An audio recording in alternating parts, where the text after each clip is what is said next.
оқушылар, бүгін көріп отырсыздар, не жазба болып жатыр, сондықтан сабаққа белсенді қатысайық, білгеніміздің барлығын айтайық. Біз өткен жолы бізде бір жыл болды, бөлімді бітірдік. Енді бүгін жаңа бөлім бастаймыз. Тақырыпты 68-ші бетін ашып отыр, жаңа бөлім. Енді осы бөлімді бастамас бұрын алдымен өткен бөлімде өткен білімімізді пысықтап алайық. Ол үшін мына жерде сандар сөйлейді деген жасырын. Мына қазір жұлдызшаны ашқан кезде сандар шығады. Сол сандар нені білдіреді? Жақсы ма? Қолымызды көтеріп жауап береміз. Білетін болса.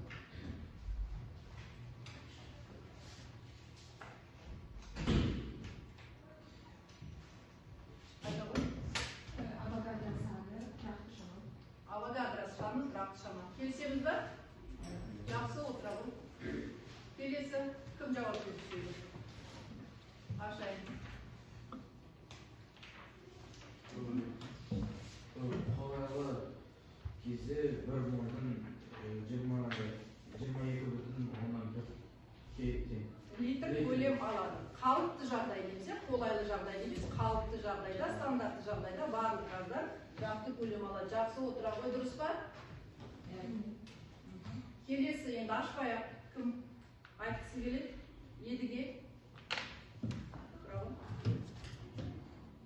1811 жыл. Біз осы бөлімде қандай кісінің атымен таныстық? Тағда. Жаңағы айтып кеткен сан кімнің атымен де аталды? Авогадро. Авогадро осы жылы не ашты? 1811 жылы. Авогадро заңын ашты, иә?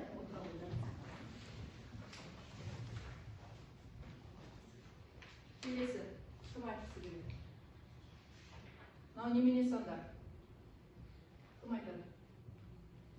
Нұрасыл.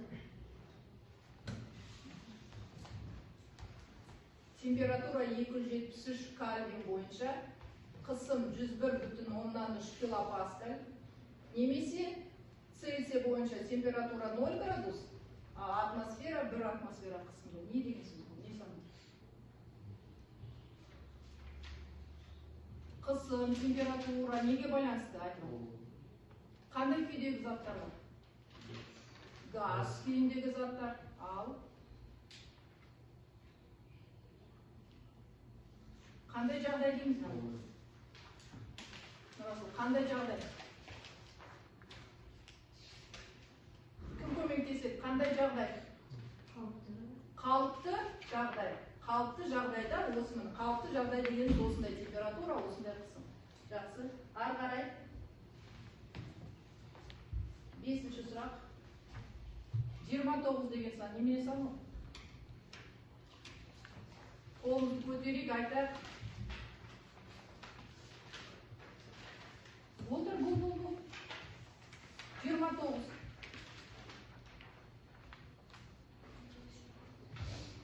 Қай кезде 29 деген санды пайдаланады? Есептеп жатпаймыз.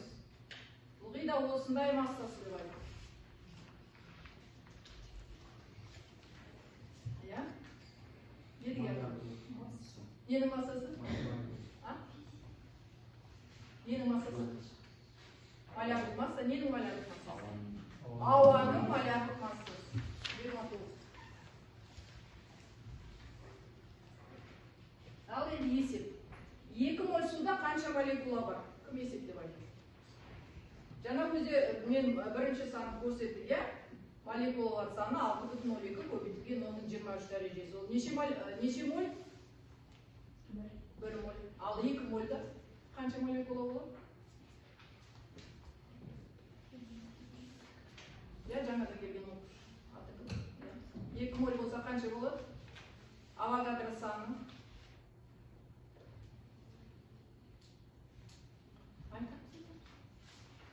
Қайда?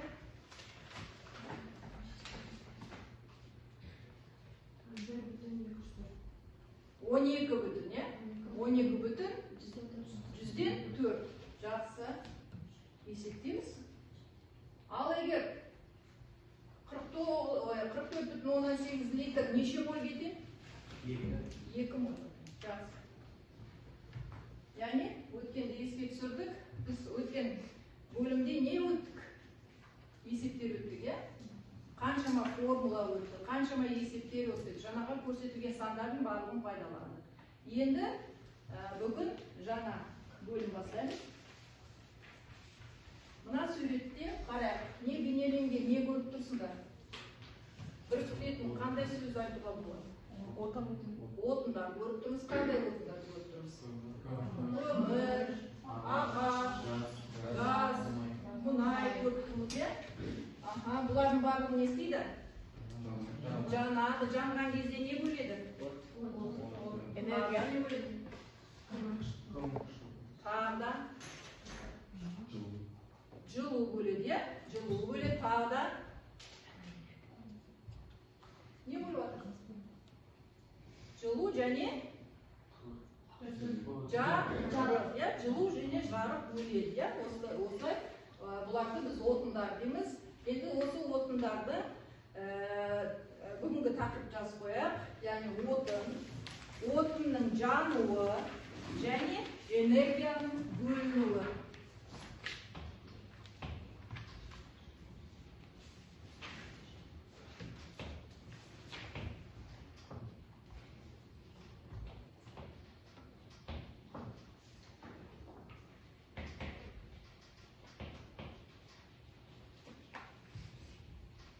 Энергияның бөлінуі.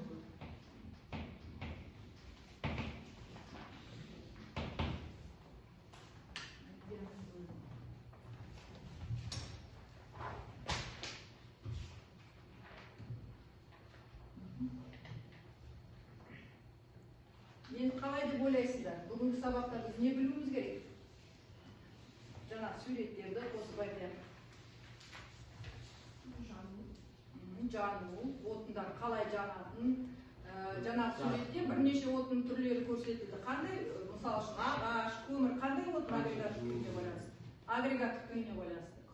Қатты отын, сосын мұнай, газ тәрізді, сұйық, яғни осы отындардың түрлерін білуіміз керек, және осы отындар қалай жылуын, олар қандай жылу бөледі деп ойлайсыздар. Мысалы үшін газ күйіндегі отын жақсы жылу бере ме, қызу бере ме, жоқ, қатты отындарды жылу бере ме, яғни және осы жанған кезде, отындар жанған кезде қандай пайдасы бар, қандай зияны бар, біз пайдасы жағынан білеміз ғой, отын болмаса біз тамақ пісіре алмаймыз, тағы басқа, ал енді оның қандай зиянды жағы бар екен, онда не істеуіміз керек?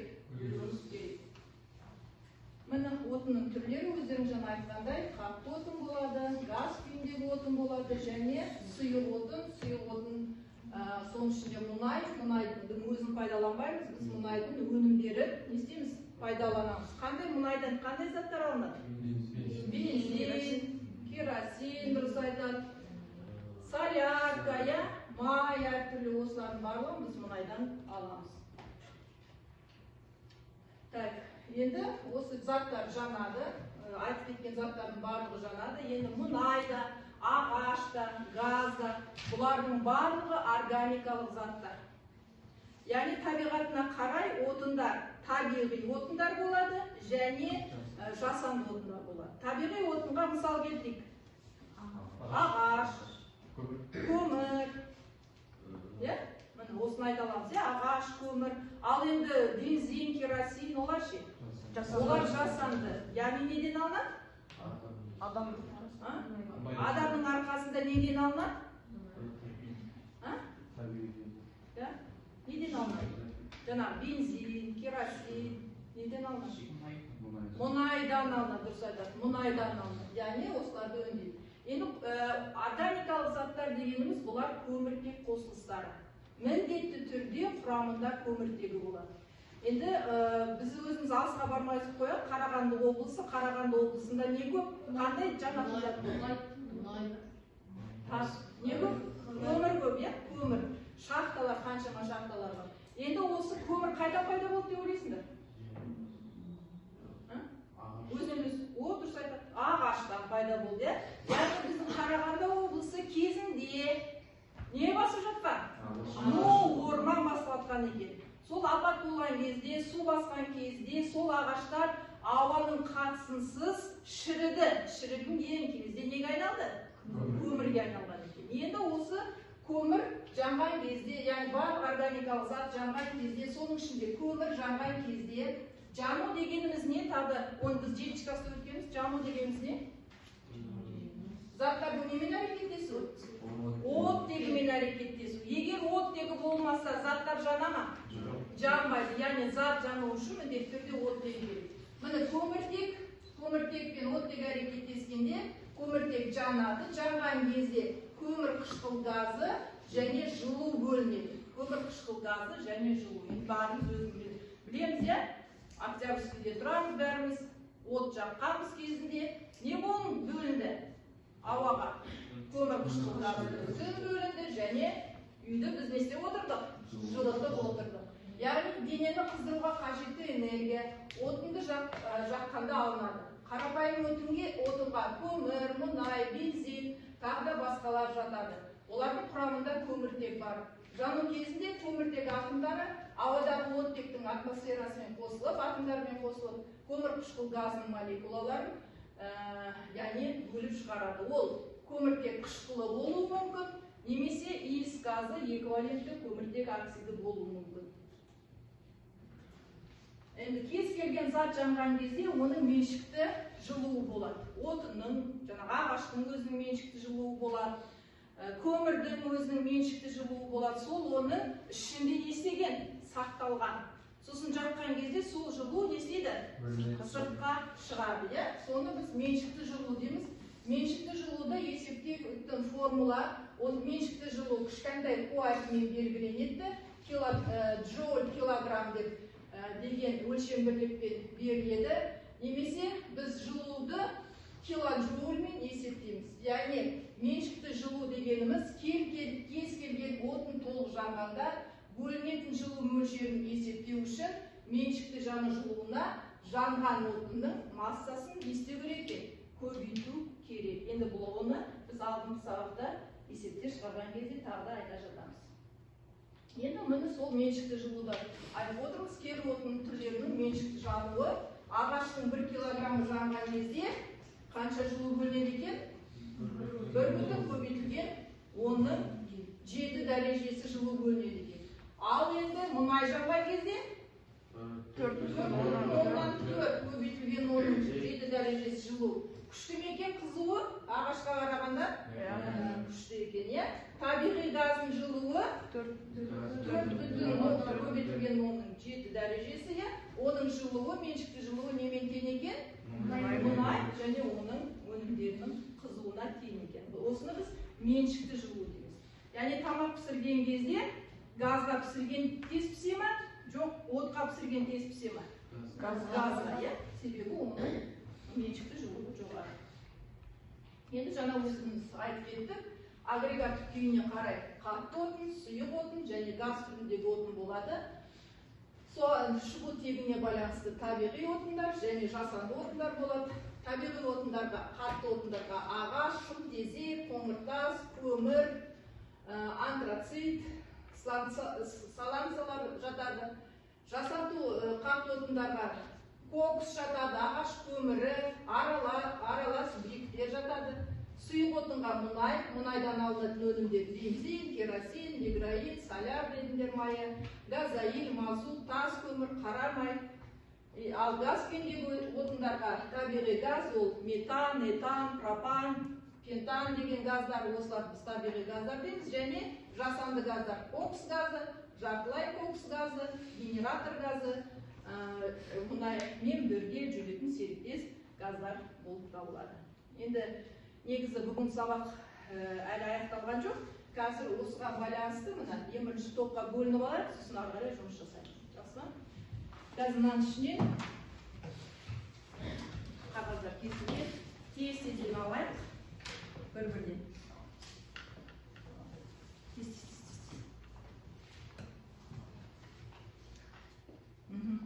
Қарап, ана орында жерде 3 топ тұр, орындарына отыра беріңдер. Бірінші қатар болыңдар. Қараңыздар, бөлініп отырыңдар.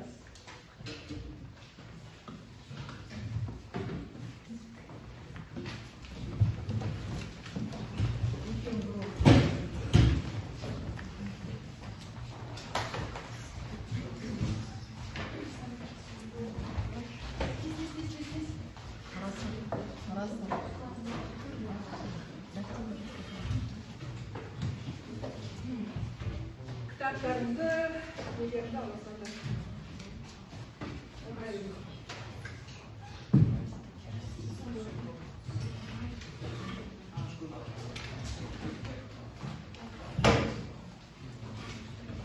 Немене қандай? Айна, отыр, Мирас.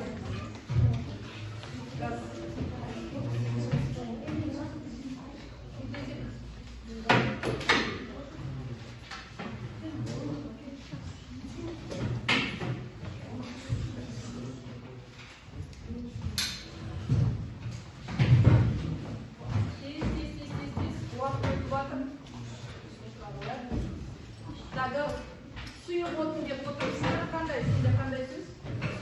Керосин, солярка, мазут, бензин жақсы. Сендерде қандай?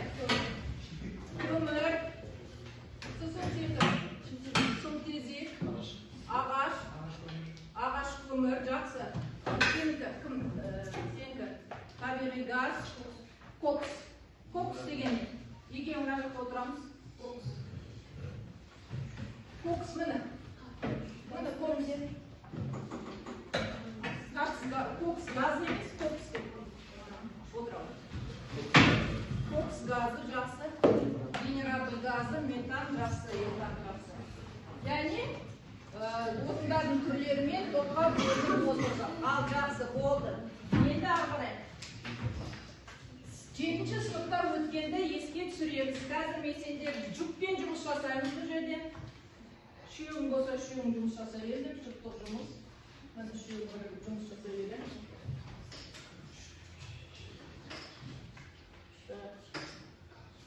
Екеуің Мирас.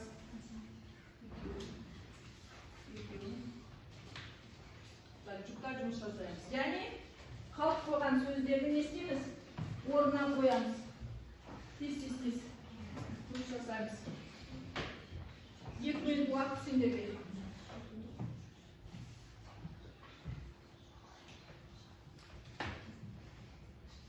Керекті сөздердің барлығы астында тұр.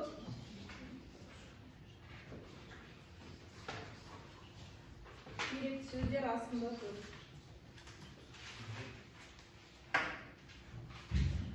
Нүктенің орнына үстіне жазамыз, дәптерге жазбаймыз, осы жерге жазамыз. Осы қағазға жазамыз, дәптерге емес.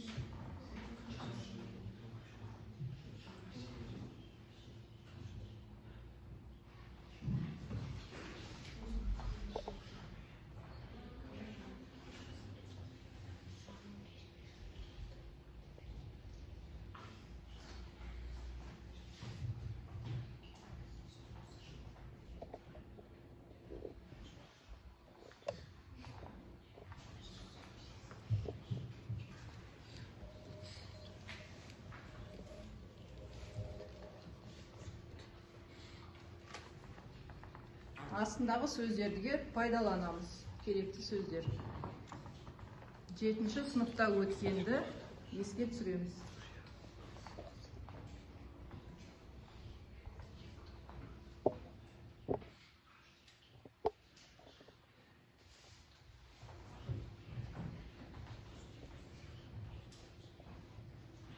Қай топ болды?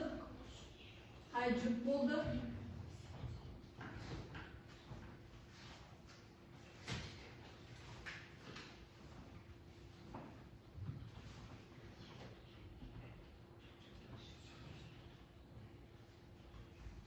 Бірінші сөйлемді кім жазып болды?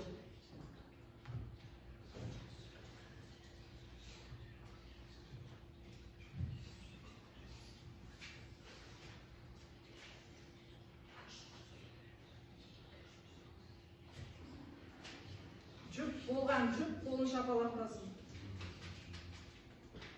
Белгілерсің.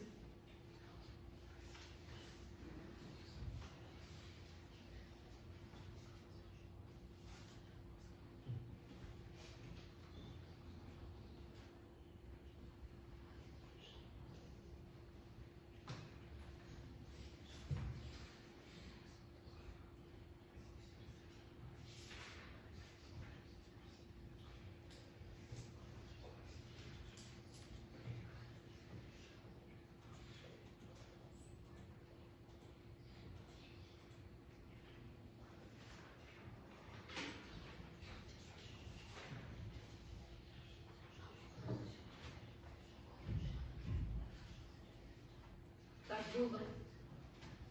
Бірінші сөйлемді оқыңыз. Жылу және жарық бөліп. Орнынан тұра қой. Дауысыңды шығар.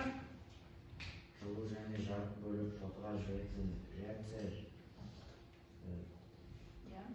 Реакция? Жану аталады. Не деп аталады? Жану. Жану деп аталады, деп аталады. Жақсы, барыңыз солай жазып па? Жылу және жарық бөліп тотқа жүретін реакция жану деп аталады. Келесі. Екінші сөйлемді кім оқиды? Мұрасыл оқи ғой. Жану кезінде заттардың атомдары оттек атомдармен қосылып түзеді. Не түзеді? Кімде бар жауап? Не түзеді? Жану кезінде заттардың атомдары оттек атомдармен қосылып отын түзеді. Тағы оксидтер түзеді. Отыра қойды. Жану кезінде заттар атомдары оттекпен қосылып оксидтер түзеді. 7-ші сыныпта өткенбіз. Оксид дегеніміз не? Ары қарай 3-ші сөйлем. Келесі 3-ші сөйлем. Аяулым ба? Айта ғой, 3-ші сөйлем. Заттардың оттекпен әрекеттесу реакциясы тотығу. Жақсы, тотығу. Ал өнімі не болды жаңа? Өнімі не болды жаңа? Нұрасыл не деді жаңа? Оксидтер деп аталады. Өнімі оксидтер деп аталады. Келесі 4-ші сөйлемді кім оқиды? Оқи ғой. Оксидтер құрамына екі элементтен тұратын, біреуі оттегі болатын күрделі заттар. Иә, дұрыс айтады. Оксид, міне бағанда бір оксид деп жатырмыз. Оксид дегеніміз неше элементтен тұрады екен? Екі элементтен тұрады. Сол екі элементтің біреуі оттегі болып келетін күрделі заттар. Соңғы 5-шісін оқи ғой.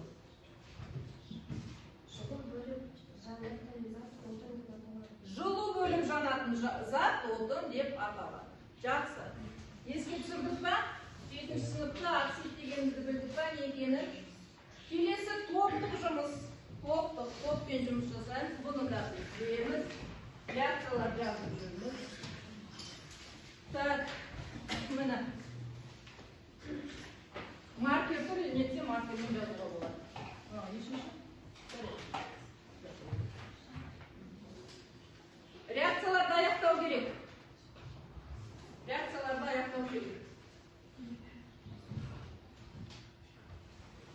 Астына мен сұрақтарды алып тастап, орын қалдырып қойдым, сол жерге жазыңдар. Жазалым.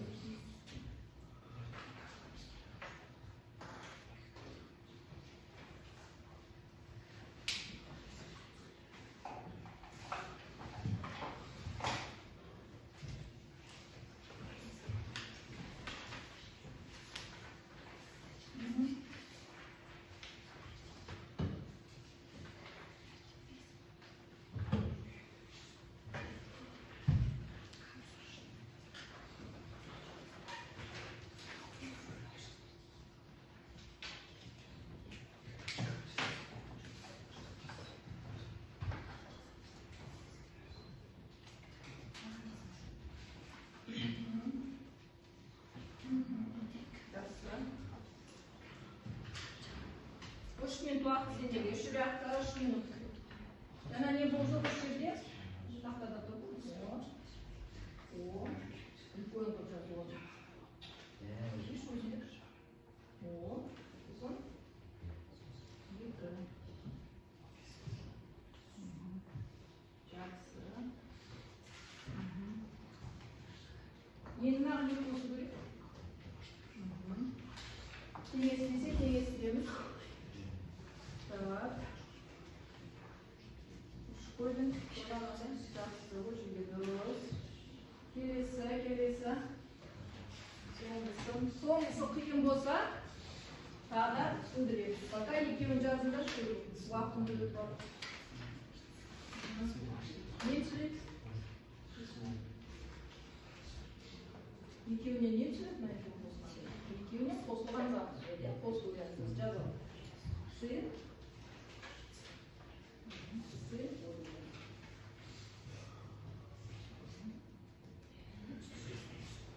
Сен неге жазбадың? Иә. Енді қара. Теңестір.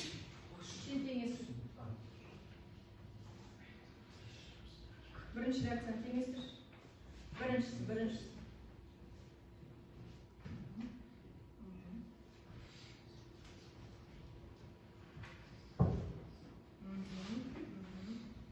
Тағы қай қойымыз? Вот, молодец. Ары қарай не қосамыз анаға? О. Теңестіреміз. Вот, молодец. Так, қолды үшіншісін қоя тұр. Екеуін бітіп па? Үшеуінде бітіп па? Белгі береміз. Үлкенде. Міне, екеуін жас болды, е? Жас болдыңдар ма екіншісін? Теңестірген жоқсыңдар ма? Теңестір. Қайда қойамыз? Жоқ, екіншісі.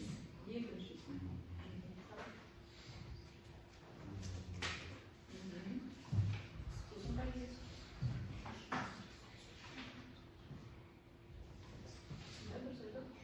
Неше қоямыз? Жоқ, неше қоямыз?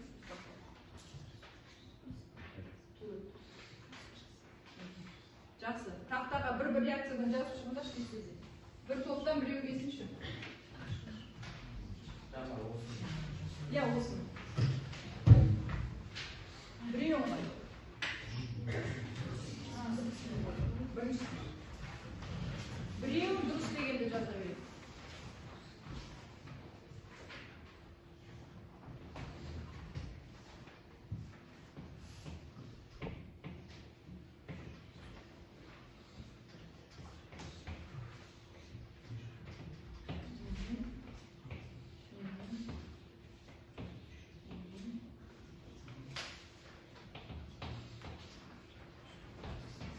Қара, не қалып қойды?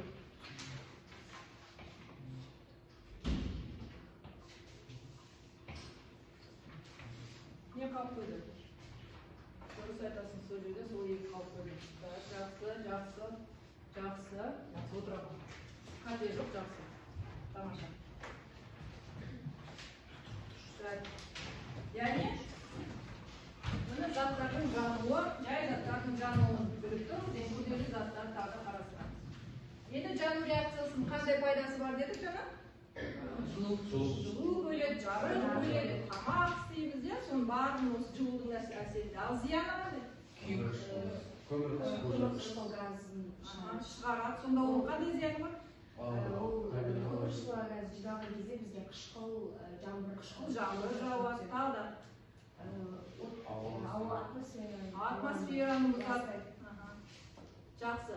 Енді осыны біз парниктік эффект деп атаймыз. Егер ауада көмірқышқыл газы көп болып кетсе, оны біз парниктік эффект деп атаймыз. Қазір біздің жер шарымыз не істеп келатыр? Жылып келе жатыр. Көмірқышқыл газының әсерінен. Не себепті екенін мына видеоларды қарап көрейік.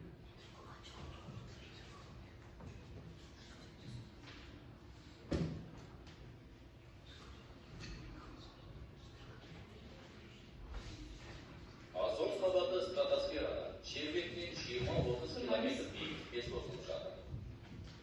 Ол азот, оттек және күннен келетін ультракүлгін сәулеленудің нәтижесінде оттек молекулаларының фотохимиялық тақырап, атомдық оттек пен басқа оттек молекулаларының реакциясы нәтижесінде осы биіктікте түзілетін озон газдарынан тұрады. Озон қабаты күннің ультракүлгін сәулеленуін қарқынды түрде жұтады. Бұл жердегі барлық тірі организмдер үшін өте тиімді әрі маңызды, өйткені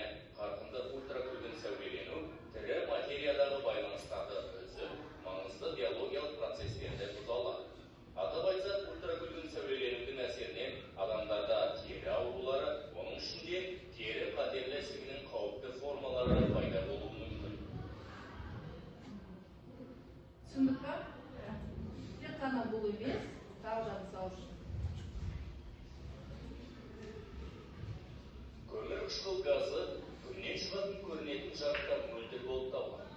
Күн сәулесі жер қабатымен жұтылып, оны жылытады. Жылу жерден басқа түрде инфрақызыл сәулелер түрінде ғарыштық кеңістікке кері шағылысады. Сәулеленудің бір бөлігі көмірқышқыл газының молекулаларымен жұтылып, жерге қайта шағылысады. Бұл жылу жоғалуының алдын алып, күн мен түн арасындағы температура айырмашылығын азайтады. Көмірқышқыл газы мөлшерінің артуы жылудың атмосферада бірте-бірте көп мөлшерде жиналуына алып келеді. Нәтижесінде жер бетіндегі орташа температура артады. Бұл құбылыс парниктік әсер немесе парниктік эффект деп аталады. Өйткені оның жұмыс істеу принципі шын парниктікіне ұқсас. Көміртек диоксиді парниктік әсерге себепші болатын жалғыз газ емес. Ондай газдарға сондай-ақ су буы, метан, азот оксидтері және хлор-фтор көміртектер жатады. Жаһандық жылыну болашақта апатты жағдайларға алып келуі мүмкін. Солардың бірі оңтүстік және солтүстік полюстегі мұз қабаттарының еруі және теңіз деңгейінің көтерілуі. Осының салдарынан жағалау аймақтар су астына кетеді. Басқа да апатты құбылыстар қатарына жердегі климаттық зоналардың жылжуы және шөл мен шөлейтті жерлердің көбеюі жатады. Түсініп қоям, қандай жаһандық жылыну парниктік эффектің бізге ғана емес, бүкіл ғаламға, бүкіл әлемге не болып жатыр? Зиянды келтіріп жатыр. Яғни соған қазіргі кезде не жасап жатыр? Жұмыс жасап жатыр ма? Қандай жұмыс жасады деп ойлайсыңдар? Қазақстанның өзі. Фильтрлар қойып жатыр, тағы да. Не отырғызып жатыр? Ағаштар отырғызып жатыр, тағы да. Алысқа бармай қойып, осы қоңыраттың маңы. Не көрдіңдер?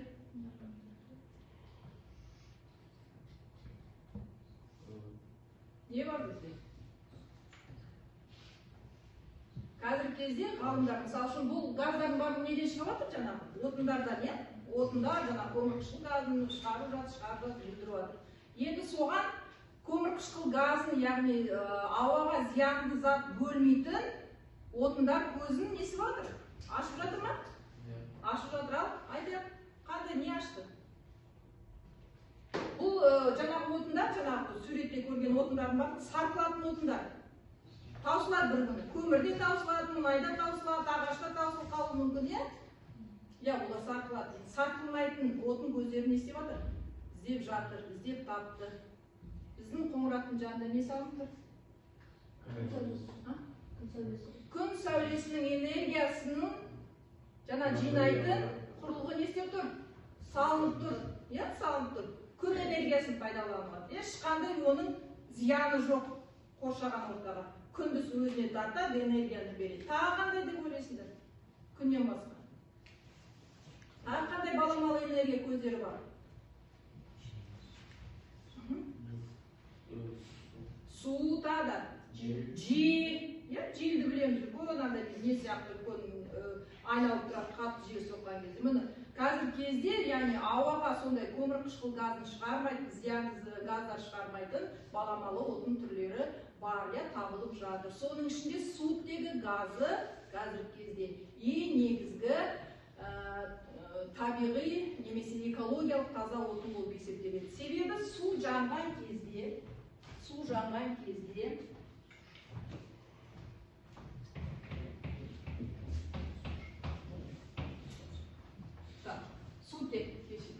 сутек жанған кезде, сутек бұл отын.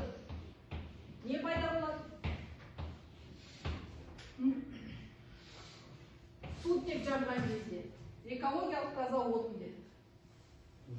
Не пайда болды? Судың зияны бар ма оған? Зияны жоқ. Яғни негізгі экологиялық таза отын бұл сутек болып табылады. Бірақ оның нету жаңағы халыққа пайдалануға беру өте қымбатқа түседі. Сондықтан оның арзан жолын табудың қазір көзін әлі іздеп жатыр. Мүмкін басқа елдерде бар шығар, бірақ Қазақстанда әлі ол табылған жоқ. Судан алу ол да қымбат. Тоқ керек ол үшін де. Сондықтан жаңағындай кішкене қиындау болып тұр, бірақ келешек отын екенін, сутек екенін біліп қойыңдар. Енді қазір бүгінгі сабақ осылай бізде. Қазір кішкене сабақты қорытындылап жіберейік. Мынандай ойын бар мына жерде. Отынның жану және энергияның көздері деген. Қайсысын нетсем екен? Найдите пару деген. Отынның жану және энергия. Орнымыздан бір-біріне білетін болсақ, не істейміз? Жауап береміз.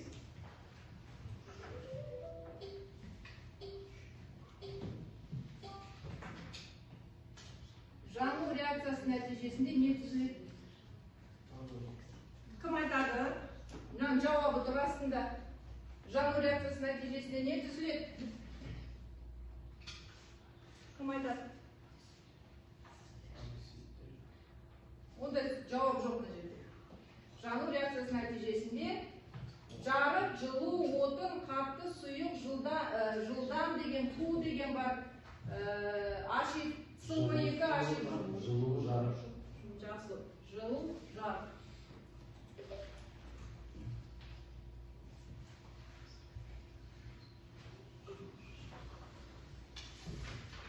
Жанғыш тақта тас қай отын түрі?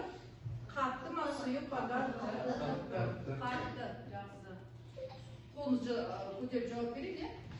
Келесі біліп отырсаңдар, қолдан көтеріп. Метан жанғанда не түзіледі? Метан. Иә? Метан дегеніміз формуласы CH4. Мына екі заттың оксиді түзіледі. Не түзіледі?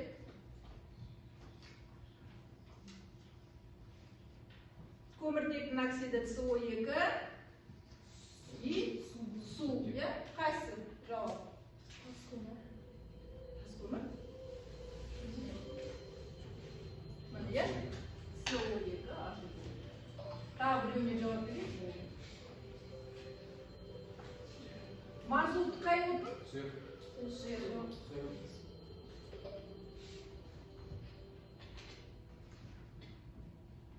Жанғанда көп мөлшерде жылу бөлетін заттар қалай аталады?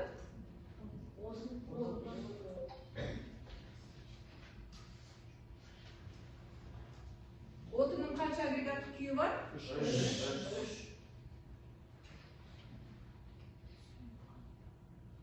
Қатты отынға не жатады?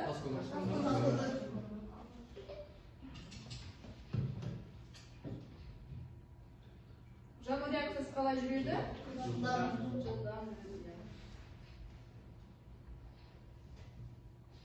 Отынның меншікті жану жылуы және соңғы заттардың жану үшін қажет болатын компоненттер. Оттек қажет міндетті түрде, зат қажет, жақсы. Енді қарайық, үйге тапсырма. Парниктік дефектке байланысты міне, әр топ өзінің тапсырмасын жазғасын. Сутек болашақ отын. Жылыжай эффектісі 2-ші топ. Баламалы отындар 3-ші топ. Алайықта, жазамын, 1, 2, 3 болсын. Алайықта, үйде кластер жасақ келеді. Білеміз бар кластерді? Ортасына жазып қоям, сутек болашақ отын. Неге? 1, 5, 6 дәлелдеме келтіресіздер. Жылыжай эффектісінің пайдасын, зиянын, қайдан пайда болады, соны жазып береміз. Және баламалы отындар түрлерін жазыңдар, және олардың жаңағы несін, пайдасын солай келтіріп жазып келіңдер. Жарай ма? Немесе түрінде жазып, кластер түрінде жазып. Маған сұрақ бар ма? Бүгінгі сабақ түсінікті болды ма? Қай жермен түсінікті болды? Неге түсінікті?